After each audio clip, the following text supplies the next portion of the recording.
अच्छे लोगों के साथ हमेशा बुरा क्यों होता है? वहीं जो लोग बुरे कर्म करते हैं और अज्ञान की राह पर होते हैं, वो खुशहाल दिखते हैं।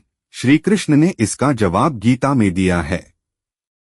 गीता सार आपने महसूस किया होगा कि जो लोग अच्छे कर्म करते हैं वो परेशान रहते हैं, वहीं जो बुरे कर्म करते हैं वो खुशी से रह रहे होते हैं।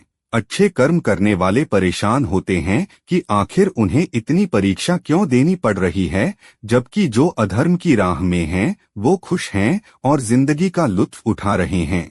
अगर आपके मन में भी ये सवाल आया है तो आज हम आपको इसका जवाब देंगे। ये जवाब वो है जो भगवत गीता में लिखा है और श्री कृष्ण ने अर्जुन को दिया था।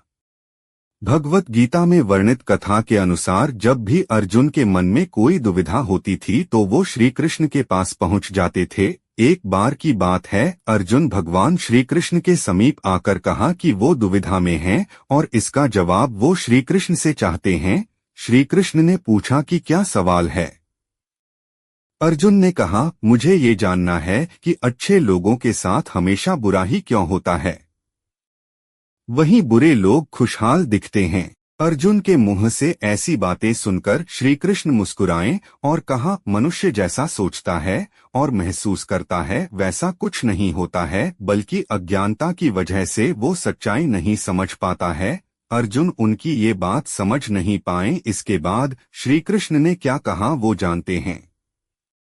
श्री कृष्ण ने अर्जुन से कहा, पार्थ, मैं तुम्हें एक कथा सुनाता हूँ, उसे सुनकर तुम समझ जाओगे कि हर प्राणी को उसके कर्म के हिसाब से ही फल मिलता है। प्रकृति हर किसी को अपनी राह चुनने का मौका देती है। अब वो मनुष्य की इच्छा पर निर्भर करता है कि उसे धर्म की राह चुननी है या अधर्म की। कथा शुरू करते हुए श्री कृष्ण ने कहा, एक नगर में दो पुरुष रहा करते थे। एक पुरुष व्यापारी था जिसके जीवन में धर्म की बहुत महत्ता थी। वो पूजा पाठ में यकीन रखता था। वो हर रोज मंदिर जाता था और दान धर्म भी करता था और हर रोज भगवान की पूजा करता था।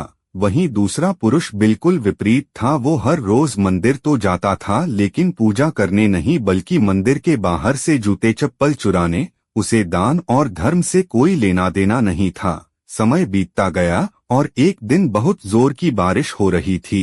इस वजह से मंदिर में पुजारी के अलावा कोई नहीं था। ये बात जब दूसरे पुरुष को पता चली तो उसने कहा कि ये सही मौका है मंदिर का धन चुराने का। पंडित से नजर बचाकर उसने मंदिर का सारा धन चुरा लिया।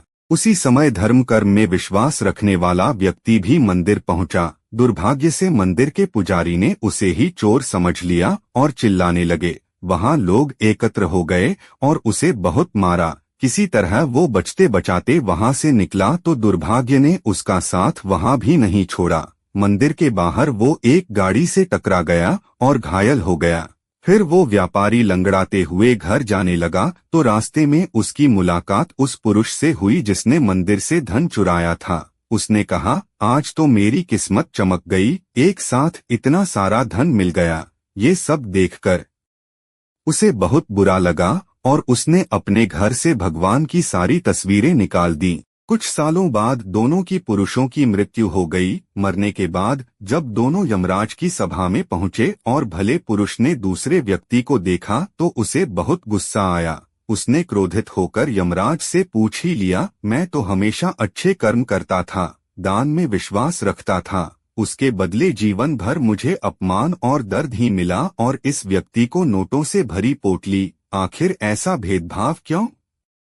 इस पर यमराज ने कहा, पुत्र, तुम गलत समझ रहे हो। जिस दिन तुम्हारी गाड़ी से टक्कर हुई थी वो दिन तुम्हारे जीवन का आखिरी दिन था, परंतु तुम्हारे अच्छे कर्मों की वजह से तुम्हारी मौत सिर्फ एक छोटी से चोट में बदल गई। तुम इस दुष्ट व्यक्ति के बारे में जानना चाहते हो। दरअसल इसके भाग्य में राजयोग था, मगर इसके कुकर्मों और अधर्म की वजह से वो सिर्फ एक छोटी सी धन की पोटली में बदल गया।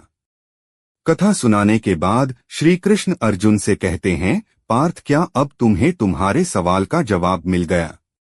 ऐसा सोचना कि भगवान तुम्हारे कर्मों को नजरअंदाज कर रहे हैं, ये बिल्कुल भी सत्य नहीं है। भगवान हमें कब क्या किस रूप में दे रहा है मनुष्य को समझ में नहीं आता है। मगर आप अच्छे कर्म करते रहें तो भगवान की कृपा हमेशा बनी रहती है। इसलिए अपने अच्छे कर्मों को बदलना नहीं चाहिए, क्योंकि उसका फल हमें इसी जीवन में मिलता है। इसलिए मनुष्य का फर्ज है कि वो हमेशा अच्छे कर्म करते रहें, क्योंकि श्री कृष्ण ने गीता में भी बताया है कि किसी के द्वारा किया गया कर्म बेकार नहीं जाता है, चाहे वो अच्छा हो या बुरा।